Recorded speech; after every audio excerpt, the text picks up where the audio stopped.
Radio 1 FM 90. Brought to you by Housing Finance Bank, a financial institution regulated by Bank of Uganda. Housing Finance Bank, we make it easy. Your views, our interviews on Spectrum, Radio 1 FM 90. A very good evening to you, and thank you very much for joining us for this edition of Spectrum, coming to you live from Radio 1 FM 90. We're broadcasting from the central building here in the heart of our city, Kampala, along the Stool Street. We're also live on our website, which is www.radio1fm90.com. When you open that website, you click on the icon with the word Listen Live. The other option is via DSTV. If you have a DSTV connection, look for audio channel 897. That's the Radio 1 audio channel. But we're also live on the different radio listening apps, which can be obtained from the Google stores of your smartphone. There are two ways to contribute to this discussion. One of them is actually to call in. Time allowing, I'll open the phone lines for you to do so. But you can also send us comments and questions as the discussion progresses here in studio via the WhatsApp line 0703-090-090. My name is Kenneth Lukagandas, your host, and today we'll be looking at the state of mineral subsector and the ongoing plans. Now, there's a lot of expectation from our mineral subsector following confirmation from government that we have so many deposits of different important minerals that when well exploited will bring in substantial amounts of money essential to finance the development of our country. The government has, however, indicated that most of these minerals must be refined from here, which then brings in the debate about value addition and also how Ugandans will get involved in this process through what is called the national local content. Exploitation of these minerals will also boost the coffers of this country, which are also expecting more from the oil and gas sector, with plans to have the first oil towards the end of next year. So we're going to look at the progress that we're making in this sector. There's the oil and gas sector, but also there's the other component of mining. What actually is happening there? How much do we know? How much do we have? What are we doing to ensure that these minerals are well exploited? My guest this evening, Engineer Pauline Irene Batebe. She is the Permanent Secretary, Minister of Energy and Mineral Development. Good evening, Madam PS, and thank you very much for joining us. Good evening, Kenneth, and good evening to our dear listeners. How is the Ministry of Energy and Mineral Development? The ministry is doing well, continuing to progress the different projects that we are working on across the board. Energy, electricity, where we continue to drive towards attainment of our target for universal access of electricity, but also on the petroleum side, where we are driving towards first oil as committed by government, and of course on the mineral subsector, where we are working to ensure that we bring value to the citizenry through the mining subsector. All right. And I guess we begin with the mining subsector, which has been more recently in the news, given the many developments that are taking place in that particular area. If somebody asked you to describe where we are right now in this sector, what would you say? Yes, the mining sector has gone through a journey over the years. And we are at a point, I would call this a point of inflection, because following the enactment of the Mining and Minerals Act of 2022, we are now seeing a drive towards value addition, ensuring that the country's mineral wealth can be put to good use for the benefit of the citizens. A lot of work had been done, of course, before the new Mining and Minerals Act was put in place. We had seen exploration efforts, but also surveys for the entire country to ensure that we establish our mineral potential. And arising from these geophysical surveys, we're able to identify the different targets of minerals in the country and map those out for purposes of promoting our mineral wealth. And as a ministry, we further went ahead and produced what we call our mineral map. So today we are able to demonstrate which part of the country has what type of mineral. And this mineral map is in the public domain to guide those who have interest in the sector, be it investors or any other stakeholders. So that phase was very critical in enabling us understand and appreciate our potential. But there is still more work to be done in understanding our potential. We continue with some additional surveys. We are doing what we call area-borne geophysical surveys in the northeastern part of Uganda, Karamoja, Moroto, Kabong, but also Lamo. And based on the results of these additional surveys, we'll then able to produce a comprehensive map that shows our mineral targets. So in terms of mineral wealth, like you've already alluded to, the country boasts of significant different types of minerals. We have over 57 mineral kinds or different types. Oh. We are blessed with all the minerals that you can mention. We have significant gold reserves, especially occurring in areas of eastern Uganda, but also on the northern side and western side of the country, and central. We've seen areas such as Kasanda, Mubende, Busia, but also on the northeastern side of the country. But we also boast of iron ore, which is very critical. You will note that the iron ore and therefore the steel industry is booming to support construction as we move to industrialize. The demand for iron ore products, for that matter steel products, is significant. So today we boast of about 350 or million tons of iron ore, high grade, and we are working to ensure that we add value to this iron ore. We've already, as a ministry, issued licenses to 2 companies to undertake an integrated steel development plan, so that they are not just mining, but they are taking this iron ore through the entire processing and therefore arriving at a final grade of steel that can then be sold to our different industries. So today we've licensed Tembo Steel, but also Abyssinia, that are already progressing their efforts in adding value to this iron ore. And we do have a number of companies that are in the pipeline for evaluation for potential issuance of a license that would allow them to progress towards this kind of value addition. So we are supporting companies like Roofings, but also Steel and Tube, so that they are able with time to produce this its feedstock for their industries. So that would in a way bring down their production costs significantly. So the issue of iron ore and value add to iron ore is extremely critical to this country. Do we know where this iron ore is actually going to be gotten from, or where are you looking at? There is a very particular place where I hear the president talking about a lot. Could it be that very place? Yes. Our largest deposit of iron ore will be found in northwestern Uganda, especially areas of Kabale, Rubanda, and this is where we see most of our mining taking place. There are other areas, but this is one of our core mining areas for iron ore, and we are working to ensure that we support these investors to ensure they're exploiting this iron ore in a sustainable way, but also taking into consideration the community where they operate.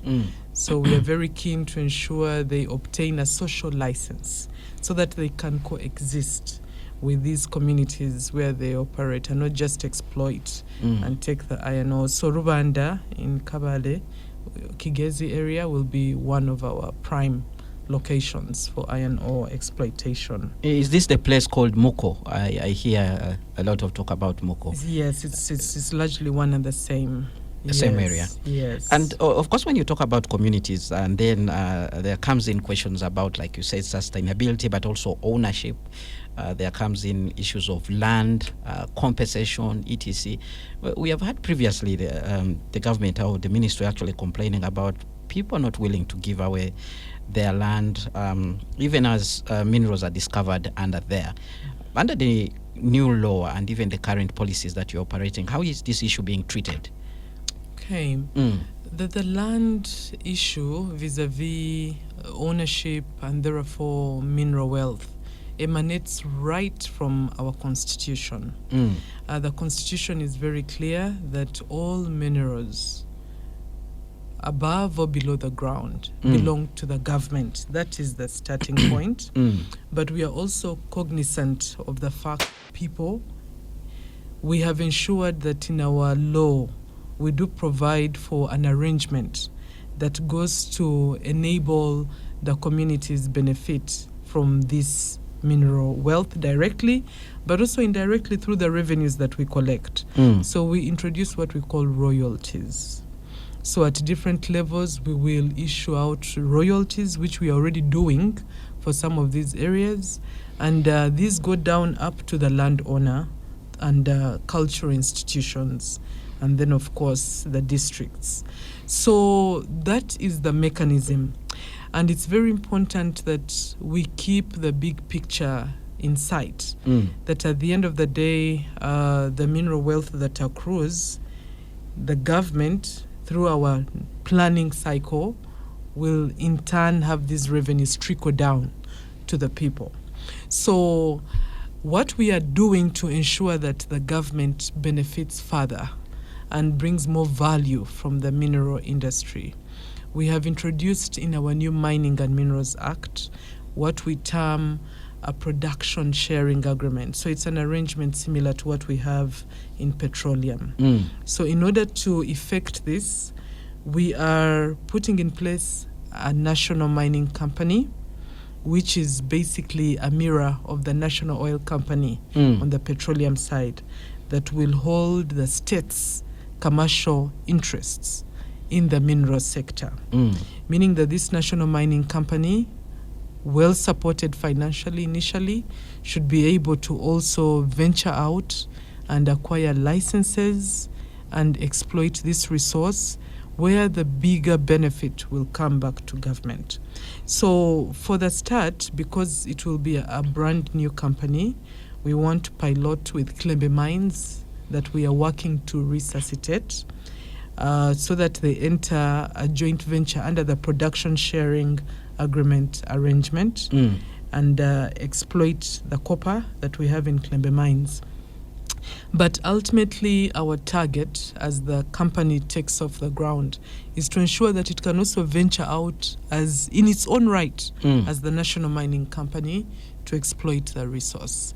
The way we've done with UNOC, initially the National Oil Company was venturing through partnerships with Total Energies, CNOC, but today we have given them a license, Kasurban, where they are leading in the planning and exploitation of the license. That way you bring more value to the state, because the value that the private sector was largely taking in terms of licenses, then that comes through the national mining company to the government. So that arrangement will go a long way to increase the value that the state is getting from the minerals sector. Maybe Let's break it down a little bit for people to understand how production sharing agreements mean. Basically, what does this mean? And of course, people will always ask how do you determine how much the parties in the production sharing agreements actually take? What determines?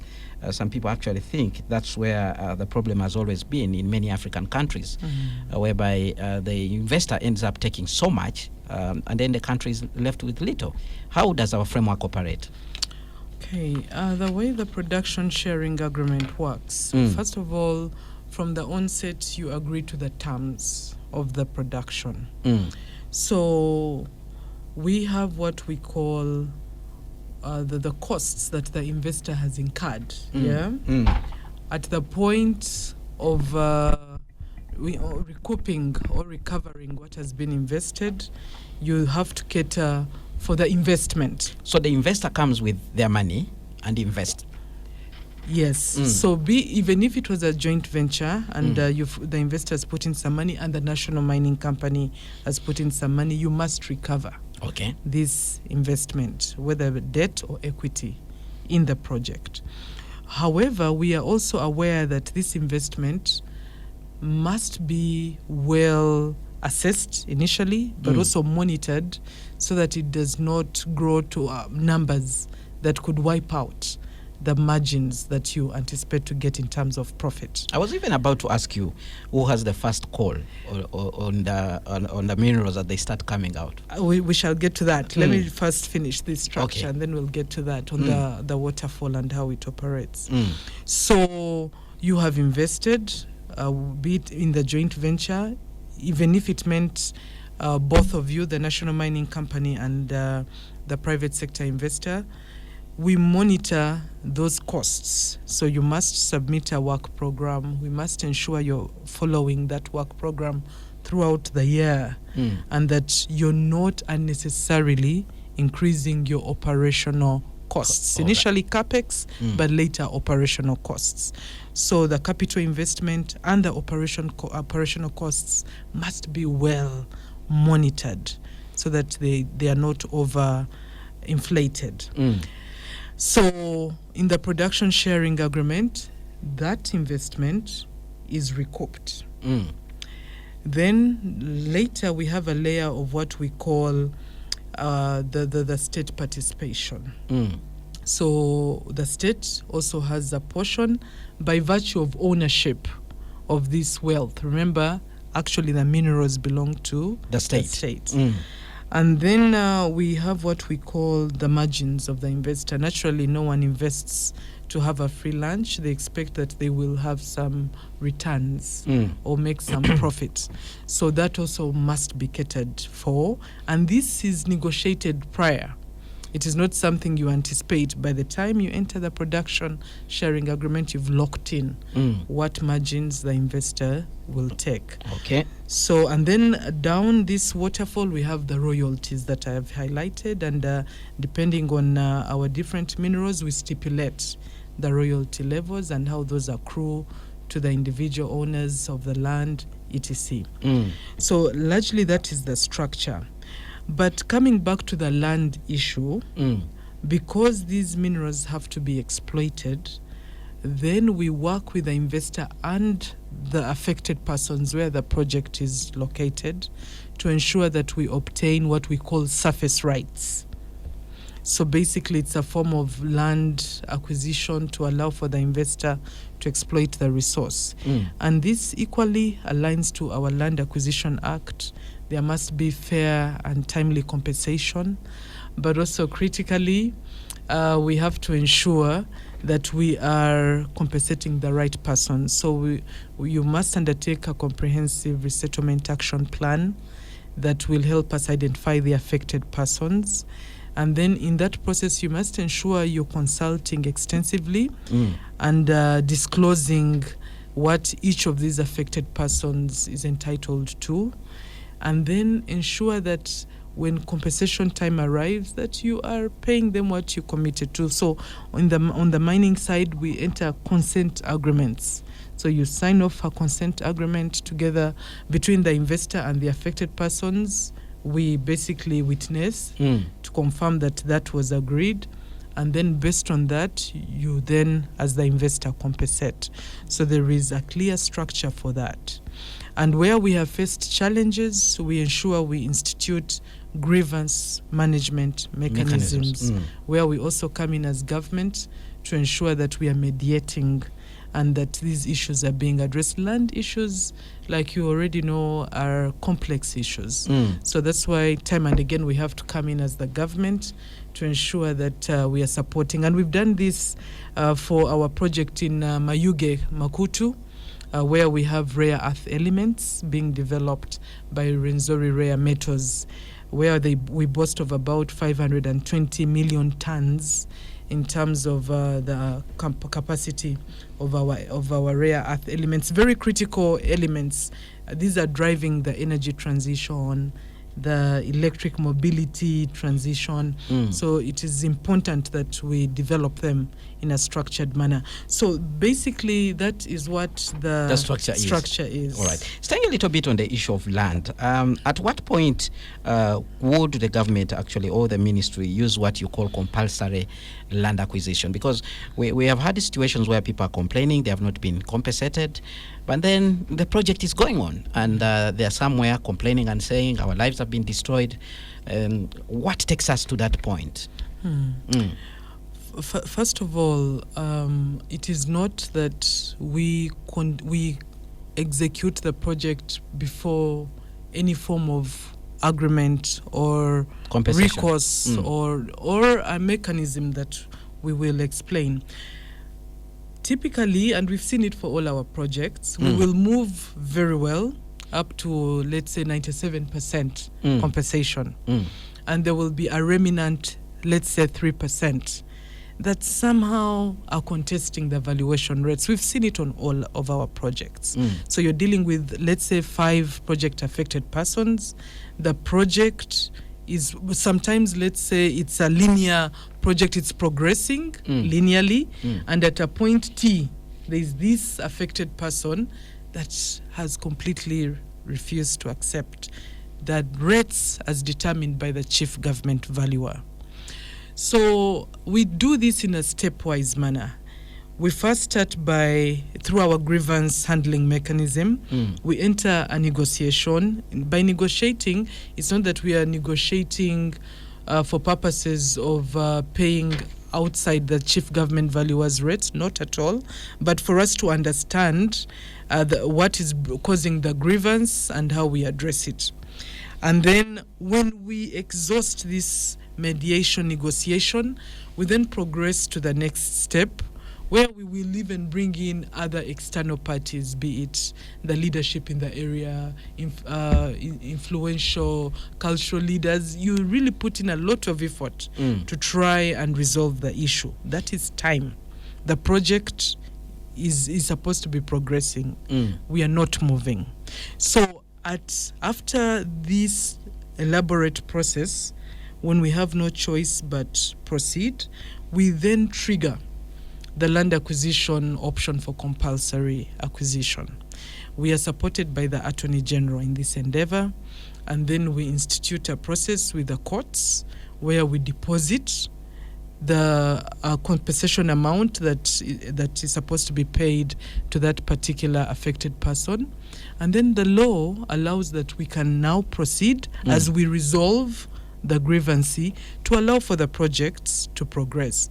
Otherwise, in many cases, this could even take a year or two and the project cannot progress. So compulsory acquisition, although the word sounds forceful, it is largely a legal process that allows for the parties to continue resolving their dispute while the project progresses. And ultimately, we've seen, even where we have instituted this mechanism, which is rare, we've seen that later on, with time, the dispute is resolved and we pay off these affected persons. All right. And later on, when we come to oil and gas, we'll give some elaboration on that. Let's look at the options of compensation. You have heard, for instance, on the issues of oil and gas, where there are either options, direct cash or compensation to the value of maybe the land that you've had. Do you also have those kinds of arrangements when it comes to the mining sector? Yes, because the same law applies. Okay. The Land Acquisition Act, during the process of undertaking the Resettlement Action Plan, requires that you consult with affected persons on the options that they prefer initially. Okay. So during that RAP process, you inquire, okay, we have assessed your land. This is the amount. Do you prefer cash or do you prefer physical settlement or relocation? And they will make their choice at that point. But then we go further to evaluate, because sometimes it could be a vulnerable person, let's say a grandmother somewhere in a village with energetic young sons who want to live for the city, and they have probably pushed this old lady to opt for cash because it's liquid, and they will quickly monetize and then go buy borders and disappear. So we assess. So we look at the vulnerable groups, and then we engage them and tell them we think in our assessment that maybe the better option is physical resettlement, where we will build for you a house and then ensure that we restore your livelihood. So there will be those unique cases. They are not the majority. It's usually a case by case. But the bulk of the people opt for cash. That's one thing we have studied on most of our projects where we must acquire the land. And for obvious reasons, cash gives them flexibility. Okay. It gives you flexibility to relocate where you want to go. All right. Spectrum on Radio 1 FM 90. We're going to go for a break. When we return, we'll look at the latest development that has actually happened on the side of value addition. There's a factory which was recently launched in Mbarara. What is that factory going to be doing, and how many of those kinds are we likely to see in the country? But then after, we'll also shift our gears and look at the progress that has been made in the oil and gas sector, where we expect oil in 2025, towards the end of 2025.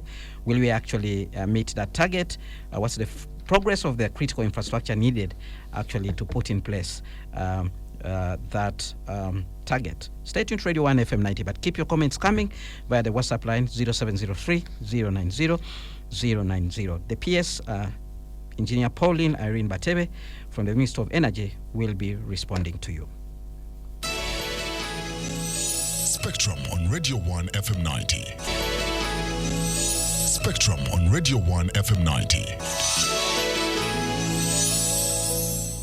Thank you so much for staying with us on Spectrum, live on Radio 1 FM 90. We are looking at the state of our minerals subsector and the ongoing plans. My guest this evening is Engineer Pauline Irene Batebe, the Permanent Secretary at the Ministry of Energy and Mineral Development. In our first segment, we understood clearly where the different minerals we have. We are actually well endowed. We have about 57 different types of minerals that we have. Some of them have not actually gotten out of the ground, and the government is doing everything possible within their law to make sure that this happens. But the most important aspect also is value addition, making sure that most of the minerals are actually refined from here for strategic reasons. And that's where we need to go, Madam PS. Let's use the example of Mbarara. The other day we actually saw you and the president in Mbarara. What exactly was going on there? And are we likely to see that replicated in the other country, in the other parts of the country where the minerals are located? Thank you very much, Kenneth, and welcome back from the short break.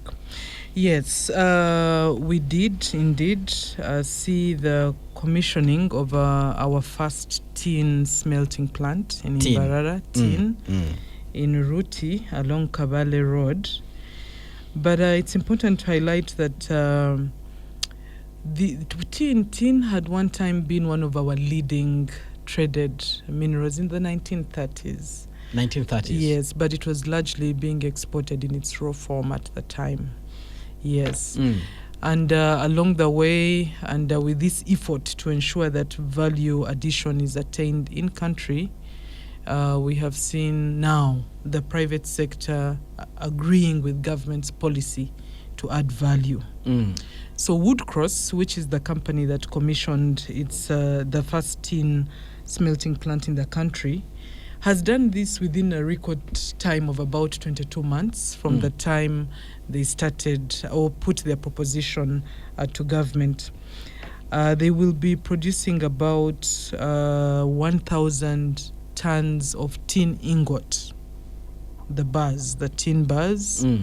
And we have estimated the resource that they covered, because they pick their raw material from areas of Isinjiro, but also Ntungamo. We have a number of tin mines in Ruhama and in Ntungamo, etc. So today we estimate that combined we should be looking at a reserve of about 80,000 tons per year to support our tin industry. And this could go up based on the additional work that we continue to do to quantify our mineral wealth. What is critical in this value addition, when you look at how much a kilogram of ore was being sold at, this was going at about 45,000 Ugandan shillings per kilogram of ore. And now in its refined state, we are able to earn about 120,000 shillings. 120,000 shillings per kilogram. So you can see the appreciation in value.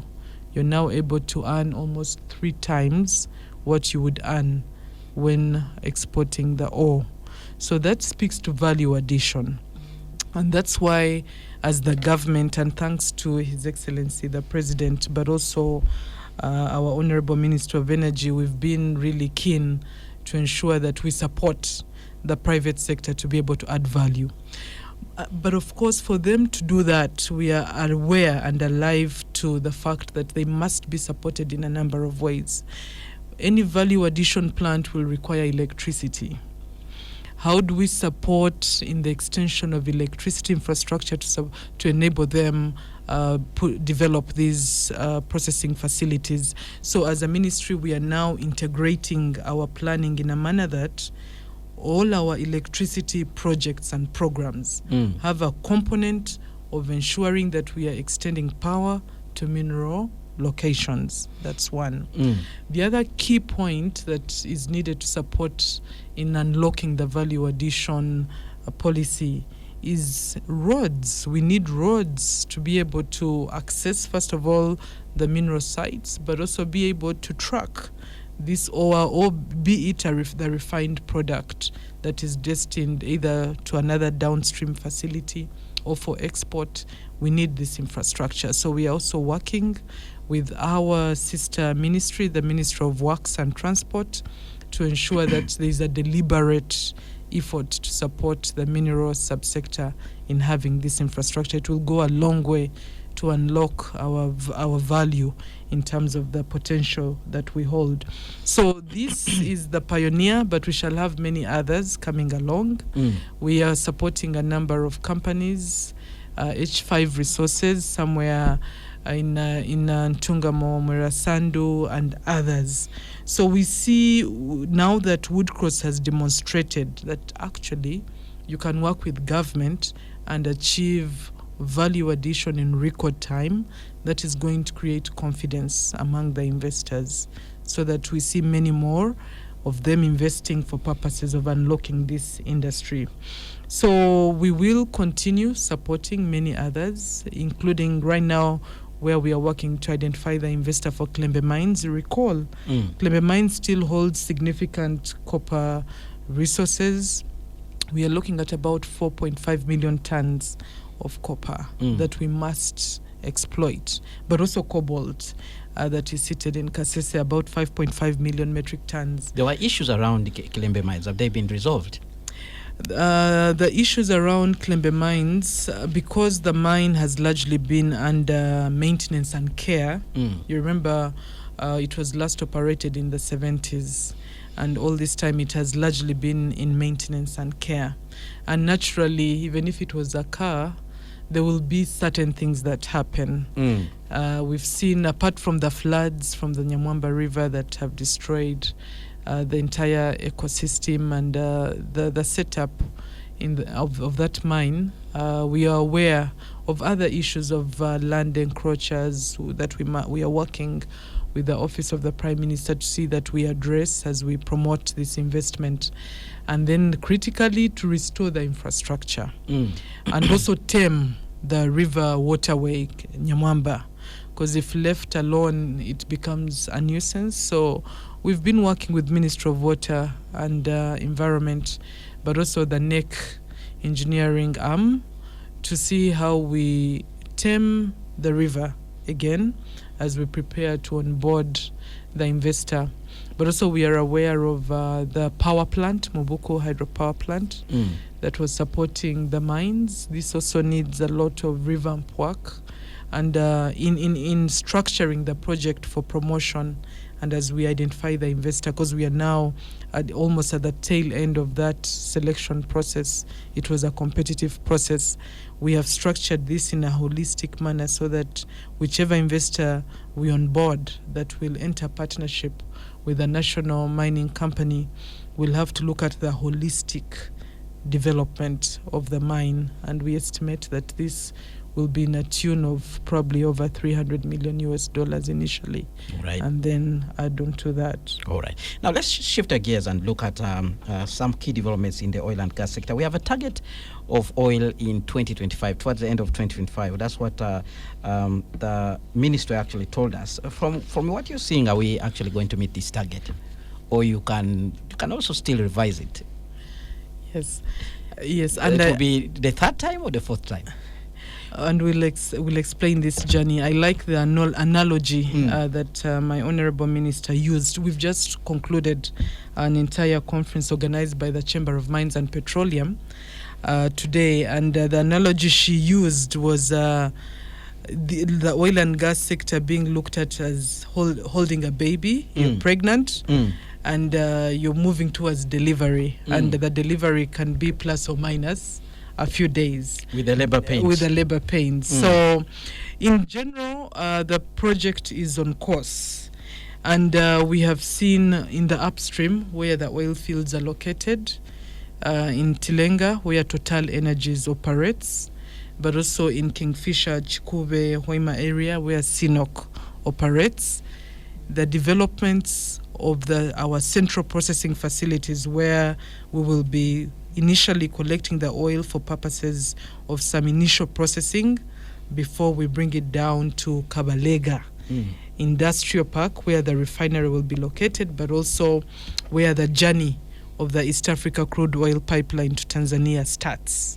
So that is about 96 kilometers from Tilenga and 46 kilometers from Kingfisher, and then collect it somewhere in Chikube Hoima. So the upstream is progressing. We've seen Total launch their 3 drilling rigs, but also CNOOC has already their drilling rig going. And today Total Energies in Tilenga has already drilled about 31 wells. We need about 426 wells in total to produce from this area over the lifetime of the project, to produce at about 190,000 barrels per day.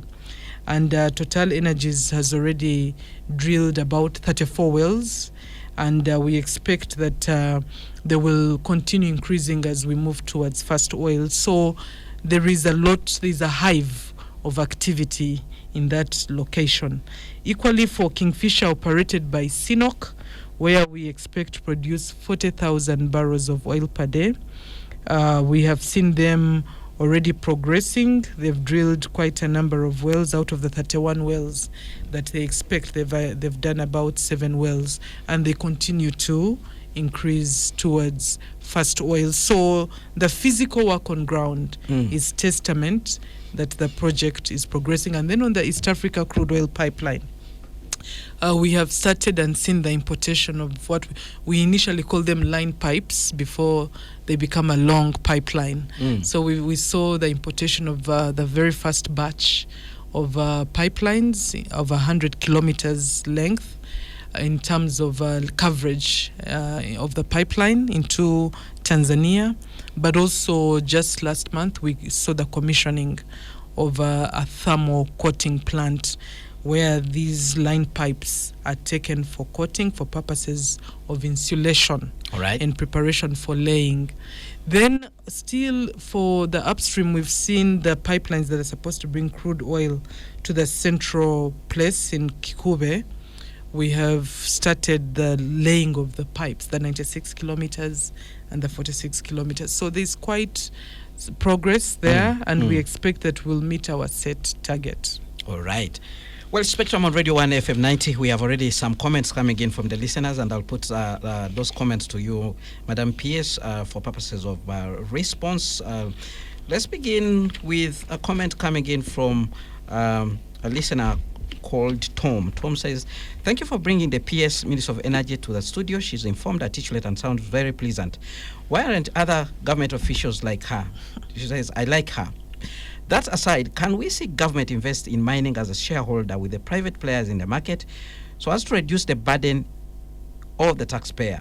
Government must learn to do business as a source of income and ease pressure on taxpayers. Value addition is the way to go. Now, that's a comment from Tom there, who thinks government should get back in and do business as a shareholder. Then we have another comment from a listener. Unfortunately, he didn't leave a name. He says, thanks for the show. Now that Engineer Batebe has offered to tell us what we have and where, will she kindly tell us the minerals we have around Toro sub-region and particularly Kabarole? Secondly, one of the solutions in addressing the disputes pertaining to refusal of land compensations by the owners in affected areas, I strongly advise the PS to eliminate or offload the middlemen, in the bracket he also says conmen, within her ministry, who make the exercise so cumbersome, hence increasing the loss of trust to the ministry by the public. Somebody thinks they are middlemen and conmen in your ministry. Then we have a comment coming in from Luanga Habat, who says, there are a number of minerals being exploited in the country, e.g. gold, etc. What percentage of revenue do these minerals currently contribute to Uganda's GDP? What is the status of the interim order exempting payment of taxes on gold exports, especially at this time when the country is struggling with revenue? Well, those are some of the comments that are in the first batch. Let's attend to them and see if we can take more. Madam PS. Thank you very much, Kenneth. And I want to thank Tom for his questions. And it's very true, and it's very important that government invests in the mining sector. And that's why, like I had earlier indicated, in our New Minerals Act, Mining and Minerals Act, we've provided for the institution of a national mining company that will hold the state's commercial interests in mining. So they will start investing. We, as the government, through this national mining company, will start investing in the sector. But that national mineral company will be capitalized by the government, not so? Yes. All right. It will be. In the short term? Initially, because you do need seed capital to take off. Okay. And as you start generating revenues, you enter into self-financing, sustainability. But initially, we need about 300 billion Ugandan shillings to get this company going fully. In a phased manner or? In a phased manner. Oh, okay. Yes, in a phased manner. And then we cannot agree more. The national mining company, without a doubt, is the apex of national content in every way. You employ Ugandans directly in the sector through the mining company, but also through the goods and services that the mining company would acquire.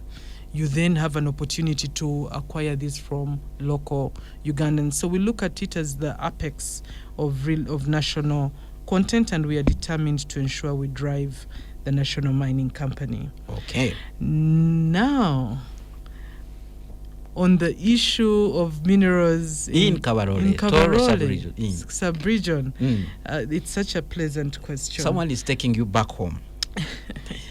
Yes. No, without a doubt, we might not enumerate all the minerals in Kabarole, but as a general statement, when you look at our mineral map, which we'll be happy to share on our different platforms, you will see that most of the country has a form of mineral wealth.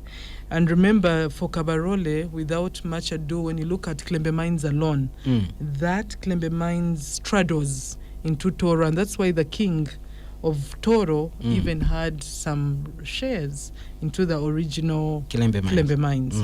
But we do have many other minerals. What I can commit to is to ensure that we share our mineral map, which I'll even live with Radio 1, and you can always publish it on your different platforms for all Ugandans to appreciate our mineral wealth. I can see what you're trying to avoid. Are you avoiding a rush in Toro sub-region? You know, when people know where minerals are, we are likely to have speculators, people running around acquiring land and then becoming a problem in the long run. Well, without a doubt, that is a risk, and it always emanates. But as the Ministry of Energy and Mineral Development, in alignment with our commitment to be transparent and accountable, we do publish our mineral map, and it is available for all citizens to appreciate our potential. All right. But also critically, in addition to publishing our mineral currents map, we ensure that our licensing is done transparently. We maintain what we call a cadastre system. It is an online platform. We are aligned with digitization. You log in and you're able to even apply for a license online in the comfort of your home.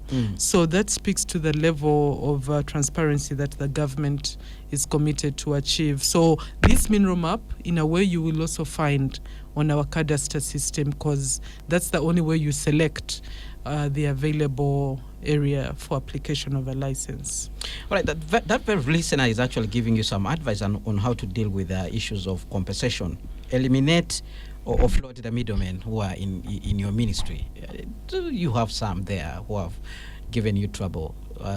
Could this be the people they call speculators? People probably conniving with people out there and telling them, there's a project coming. Make sure you stay tight. This is what you need to do. Well, we are always ready to receive feedback as a ministry with specifics, but as a general statement, we have not encountered these middlemen. But like I said, we are always ready to get specific information, and we deal with a specific issue. So you're encouraging the listener to actually bring this information to you? Why not? Because that's the only way we then can address her concern. But critically on the issues of speculation, because we undertake a number of infrastructure projects, each time we are engaging with potentially affected persons, even as we start the initial process of identifying the location, we tell them and we encourage them to not sell their land to these speculators. We had an instance earlier on when we were trying to acquire the refinery land where there was a rush, and speculators, not even facilitated by our ministry, not at all, it is an open, free country, had wanted to come in. And we helped the project affected persons appreciate, why would a speculator come and lie that the government is about to take your land? Quickly sell it off. Why would they buy land that is about to get taken by the government? So we opened their eyes to the fact that these are speculators, some of them fraudsters, and they shouldn't sell their land. So we will continue engaging affected persons so that we continue addressing the issue of speculation. There's this comment from a listener, Luanga Herbert, who is wondering whether actually we are getting taxes from these minerals, and specifically is on the issue of gold. He says there was an interim order accepting companies to actually pay taxes on gold. Well, the good news is the government starting, first of all, the government had instituted a statutory instrument for the financial year 22-23 to recover all arrears accrued by the gold refiners or the gold refining companies. A number of them did pay, but there were a few that had gone to court, and that case was dismissed in January of this year. Therefore, paving way for the government to now proceed and reinstate a statutory instrument that requires these refiners to remit their taxes. We are happy to indicate that we are finalizing, working with the Office of the Attorney General, a statutory instrument that will require the companies to continue remitting these levies and taxes. All right. So we should be able to collect these taxes. All right, we are coming to the end of the show.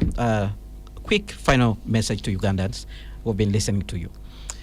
Thank you very much. It's been a pleasure to be hosted by Radio 1, and because today we were hanging out with Tanzanians, I keep calling it Radio Moja. So thank you for hosting us. It's been a pleasure, and as the Minister of Energy and Mineral Development, we are committed to continue supporting our citizens to acquire and access better services from our ministry.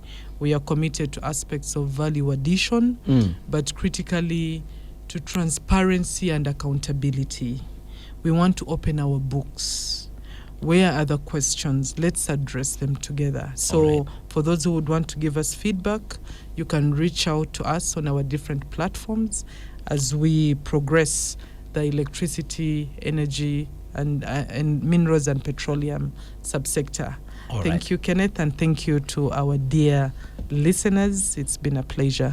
Right. Next time we should have another discussion around the electricity subsector, because there are also concerns there and questions from many Ugandans. Well, thank you very much for honoring us with your presence, Madam PS, and thank you very much, dear listeners, for actually listening in and sending in your questions and comment. I've been your host, Kenneth Lukwaga-Anderson. Up next, we have the news in English with Miss Josephine Dagano. Thereafter, we'll have the Soul Train with BP Jr.